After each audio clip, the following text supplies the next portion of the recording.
আসসালামু আলাইকুম এভরিওয়ান, সবাই কেমন আছেন? আশা করি আপনারা সকলেই ভালো আছেন। তো আপনাদের দোয়া ভালোবাসায় আলহামদুলিল্লাহ আমিও ভালো আছি।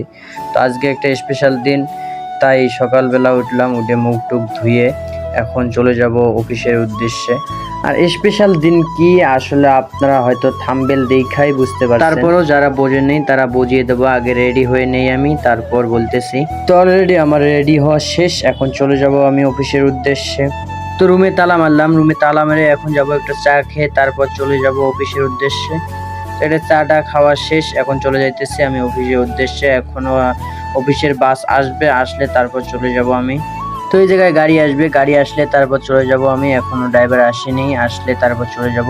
তো অবশেষে গাড়ি আসলো, গাড়িতে চললাম, এখন চলে যাইতেছি অফিসের উদ্দেশ্যে। তো আজকে সারাদিন আমি কি করি, কোথায় কোথায় যাই, কি করি, আজকে সব আপনাকে দেখার চেষ্টা করব। তো তার আগে একটা কথা বলি, আমার ইউটিউব চ্যানেলটা যে এখনো সাবস্ক্রাইব করেন নাই তারা ইউটিউব চ্যানেলটা সাবস্ক্রাইব করে দিবেন। আর ভিডিওটি ভালো লাগলে অবশ্যই একটা লাইক, একটা কমেন্ট করে যাবেন। আর অনেকেই বলেন যে ভাইয়া আপনি থাকেন কোথায়, কোন জায়গায় থাকেন? তো আমি থাকি গাজীপুর চৌরাস্তা, জয়দেবপুর রোডে, ধান গবেষণা গেটের সামনে। আমি আগেই বলে নেই, ভিডিওটা বেশি লম্বা করব না।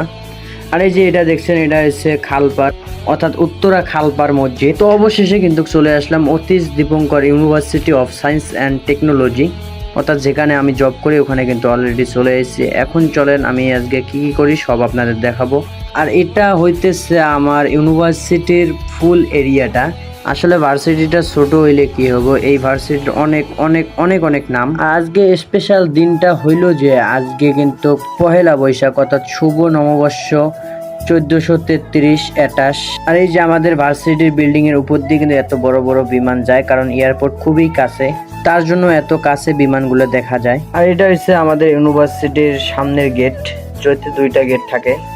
আর আজকে গরমের কথা কি কব, এত পরিমাণে গরম পড়ছে, আমার শরীর পুরো ঘাইমা শেষ। আর এমনিতেও আমি অনেক পরিমাণে ঘামি, কেন ঘামি জানি না। আর ইতিমধ্যে স্যার ডাক দিছে, স্যার ডাক দিয়ে বলতেছে যে কিছু খাবার আনা লাগবে স্টুডেন্টের জন্য, তো একটু আসো। তো আমি যাইতেছি খাবার আনার জন্য।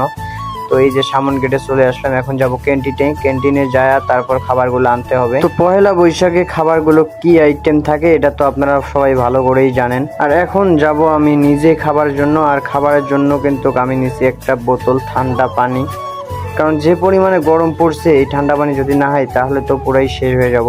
আর এত পরিমাণে নিজেই পরিশ্রম করলাম, আর যদি নিজে খাইতে না পারি তাহলে তো বিষয়টা কেমন হয়ে যায় না, এই জন্য আসলাম খাইতে। এখন প্লেট নিলাম হাতে নিয়ে, এখন লাইনে দাঁড়াবো। যেভাবে পাম্পের তেল নিতে যায় লাইনে দাঁড়ায় থাকে, এভাবে লাইনে দাঁড়ায় তারপর আমাদের খাবার সংগ্রহ করা লাগবে, কারণ যে পরিমাণে ভিড়, এই সবাইকে একসাথে দেওয়া সম্ভব না। আর এই দিকে সবাই অতির আগ্রহ করে আছে খাবার জন্য, সবার জিবা দিয়ে মনে হয় পানি চলে আসছে, এইরকম একটা অবস্থা। সবাই থালা হাতে নিয়ে সবাই দাঁড়িয়ে আছি।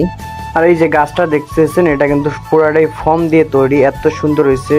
আর অলরেডি কিন্তু আমাদের লাইন ক্রস করে অল্প কয়েকজন আছে, আর দুইজনকার পরেই আমি। এখানে আছে আমাদের জাতীয় খাবার পন্তা, যাকে বলে পানি ভাত। তো অবশেষে আমি পানি ভাত পাইলাম, এখন দেখি কি আইটেম পাই। তো এখানে বেগুন ভাজি, আর একটু পরে আসলেই হয়তো ফুরাই যেত, আর পাইতাম না আমরা। তো অবশেষে খাবার পাইলাম, আর এখানে এসে দেখি এরা সবাই খাইতে বসে আমাকে ছাড়াই। তো আমিও আসে এদের দলে যোগ দিলাম। যে পরিমাণে গরম পড়ছে, এই পরিমাণে কি খামু, খাইতেই শরীর দিয়ে এত পরিমাণে পানি ঝরতেছে।